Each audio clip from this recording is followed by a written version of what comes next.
Welcome to the ISB show. Sahil Rahi, continuing coverage of African World Cup qualifiers. The last match of African World Cup qualifiers between DR Congo and Nigeria. And Rahi, I know you're a big Nigeria fan, and I don't think this is what you expected. What the heck happened to the Super Eagles? It was not what we were all thinking was going to happen. DR Congo gets through instead of Nigeria. But there's more than just the result, the performance. I don't know what was going on. Yeah, honestly, I thought that after beating Gabon, that extra time, I thought it was the beginning of a new dawn for this Nigeria team. I thought it was the beginning of a new way of playing. They looked great, and then the beginning of this game felt okay. The Super Eagles are back, right? Scoring early, and then there were some chances later. Lukman getting free on the wing. It looked like maybe they were going to score multiple goals, and then they give up the terrible goal. A mistake, yes, from Ndidi. Yes, a mistake from Iwobi. And then suddenly it felt like all the air dropped out of the Super Eagles. Like they weren't flying any longer, and it just felt like they were no longer in the game. And the second half, it was all DR Congo. Extra time, all DR Congo. And all of a sudden, it felt the Nigeria that I hoped was back wasn't back. And yes, they were unlucky to lose in penalties, but this wasn't the performance you wanted. This wasn't what you wanted from a team with one game to find a way to get a chance to qualify for a World Cup. It just wasn't good enough. And to be honest, and it pains me to say this, probably deserved losers, Saw. Yeah. And I think that's the thing. We have to be honest. Like DR Congo deserved to win this match. I mean, basically, like it's a moment. There's a very interesting moment you talked about where Lukman takes the ball on the wing, crosses into the center, and there's two Nigerians that run into each other. That would have made it 2-0. It should have been 2-0 at that point, and then the game would have been done. After that, literally after that point, I can't remember another threatening moment. There was one header late. There was one header like late that but it was I think way Fayulu over the had top. it or something. Yeah, it was like way over the top, right? And that was it. And that was the entire chances for Nigeria. But you saw DR Congo. Siddiqui was trying to score. Simpengo was trying to score. Throughout the entire match, they had opportunities. And in fact, to be honest, we got to say this. A player that we criticized so much, that everyone criticizes, Stanley Nabwali, was actually the best player for Nigeria on the day, and that tells you a lot. I owe him an incredible apology. I said goalkeeping was the area of weakness. It was the area of strength. He saved them time and time again for Nigeria. He was good in the penalties as well. Yeah. And honestly, he's the only guy who I would say goes home tonight saying, I did everything I could. I did everything I could for my team and for my country because he was excellent. He saved them on multiple occasions, and I have to say, I owe him an apology, and he is the only player who should be proud of his performance. Everyone else I thought was lukewarm. I mean, the second half, where was Nigeria? Where were the Super Eagles? And it's sad. I know Osimhen got injured, and that's maybe changed the game.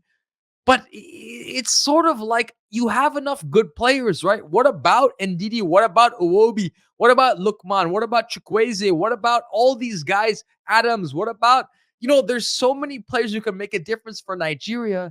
And honestly, they've looked as bad as I've seen them play in a long time. Second half, extra time, it was more just surviving, Sa. That's the thing. I mean, look, DR Congo, we got to give a lot of credit. DR Congo is a good team. We know that it's a good team. But they were missing one of their key players. Wissa wasn't even there. And then Wan-Bissaka had a great game, I thought. Game. Wan-Bissaka had a great game. And DR Congo played well. They played a fantastic game, and they're a tough team. We get that. But this made it look like Nigeria was playing Argentina or Spain. Like they were making like that's the type of game that it seemed like they were playing against DR Congo. Like just holding back, just trying to hold on. It seemed like Nigeria was holding on for penalties. So I got to ask you, Rahi, because Eric Chelle got this thing completely wrong also. Yeah. But look, for Nigeria fans, I know you're not going to be at the World Cup. There is a silver lining in the sense that there's a major tournament where redemption can be had immediately. And that's the AFCON, which is coming up very, very soon. So what needs to change, Rahi, between now and then? Yeah, it's interesting, right? Because at times this Nigeria team has played so well. You take 30 minutes against Gabon in the extra time, excellent, right? Yeah. For 20 minutes in the beginning of this game, they were very good. dominant, right? Yeah. But then they give up. It's the mistake. It will be giving the ball up. It's Ndidi making a mistake that leads to then the goal for DR Congo. So how can you sustain that performance for a while? I'm not sure how they do that, but there are moments where this team looks incredible, but largely they look pedestrian. And Yeah. there is something about raising the intensity of play and the understanding between players and having a collective identity. And I understand Eric Chelle was given a very, very difficult task. When he came in, they were effectively out of the World Cup. He brought them to a place where they maybe had a chance, but not good enough in the end. For Nigeria, not good enough. They need to qualify for the World Cup, and they did not. Yeah. But the AFCON is still, look, all you can do as a Super Eagles fan is move forward and look forward and hope that you find some collective understanding. There's no way to play right now, right? It's like they played well for 10 minutes and then they shut off for the next 30 minutes. So there's a lot to improve, but number one is an identity, a collective identity. I think that's the key. Yes, their team is not just Victor Osimhen. That's it, and that's what it seems like. Sometimes they think as soon as Osimhen goes out there, oh, there goes our team. It's like no, Right. These are top level players playing throughout the Premier League, playing throughout Serie A, playing out through Europe. And for everyone who makes the argument, I also this is the argument that people say like, oh, these top players at top clubs are just going to somehow show up for the national teams and be fantastic. DR Congo has a lot of these top players too, but they performed today. They performed today, and you have to show up. Chukwueze has to show up. All these players have to show up. Yeah, I mean, to be honest, they looked a bit nervous. It felt like once they gave up the tying goal, Yeah, the pressure felt like it weighed heavily on the Nigerians. Like they were playing not to lose, and that's always a recipe for disaster. Because if you're playing not to lose, you don't go forward in the way you should. And look, at penalties, it can go either way. It could easily have been Nigeria to win this game, but if I'm being honest, as a Nigeria fan, the minute that DR Congo made that sub to bring in the goalie just for penalties, you're worried. And he was excellent. Let's give him credit. Good. He saved multiple penalties, but also Nobili saved multiple penalties. It just, in the end, you don't want to go to penalties against DR Congo. You want to find a way to win in regulation. Nigeria didn't do enough. It felt like they were holding on for dear life for about, I don't know, 40, 50, 60 minutes. Yeah, for sure. So the good thing for Nigerian fans, you get another tournament very quickly to wash yourself of this particular match, because realistically, up to this point, it was an incredible story. And, now you have another tournament. Yeah. I mean, it's sad because they were dead and gone, right? Yeah. I took off the jersey. They were done. And then they found a way to resuscitate, to find life again. And then they're dead again. So it's tough, right? It's tough on the fans. It's tough on the country because, where they were about a few months ago, it felt like there was no chance. And then to give you hope and then to take that hope away is difficult. But in the end, it just comes down to the fact that those draws at the beginning really messed them up. And in the end, it's a collective failure. It's a failure of the players. It's a failure of the federation. It's a failure of the management. I know there was some anger about unpaid bonuses prior to this game, and that may have played a role. So fundamentally, this failure is on everybody, right? It's on Eric Chelle, yes, but it's on all the past managers. It's on Finidi George. It's like everybody that's managed this team prior throughout this qualification. They've had like 4 managers, and in the end, you have to blame everybody, and it's a failure at every single person. Yeah, but like I said, you have a month to get it right, because they'll be back in action very soon and play some of these same teams. DR Congo, congratulations to them. They'll be moving on. Here's what here's what's going to look like for them.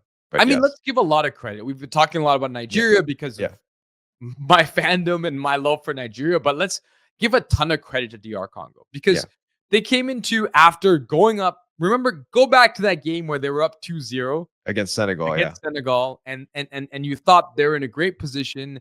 Yeah. And they conceded then, and they gave up that lead, and then they were like, okay, we're gonna have to find a way via the playoff, and it was difficult. They played a tough Cameroonian side. They defended incredibly well.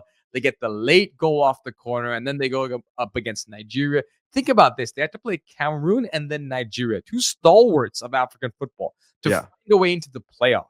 Yeah, without some of their best players. It's really an incredible story for DR Congo. Yes. It's been a long, long time since they've been in a World Cup. And for them to do what they did against two of the teams with the most storied histories in Africa is really incredible. I need to give them a ton of credit because as much as I'm a Nigeria fan, I have to say they were a team. They were the protagonists. They were the better team in this game, and they deserve to be in the World Cup. Yeah, they deserved it. And so we will cover DR Congo as they continue on in their journey for the World Cup. We will cover Nigeria again very soon when we cover the African Cup of Nations, which is coming up very shortly, like I've mentioned. So a lot more African football to come. I know the journey ends for the Super Eagles right now and continues for the DR Congo Leopards, I believe is their name. And as they move forward, we will preview their run. For those of you enjoying these videos, please subscribe to the channel. I'll give you the final word, Rahi, as we finish this video. And we finish African World Cup qualifying, to be honest. Yeah. I have to, well, we'll see DR Congo in the playoff. I have to say, African World Cup qualifying has been incredible stories, including Cape Verde finding a somehow, some way to get in the World Cup. It's been all over the map. And I think if you're a Nigeria fan like I am, you have to say it just was a little too late.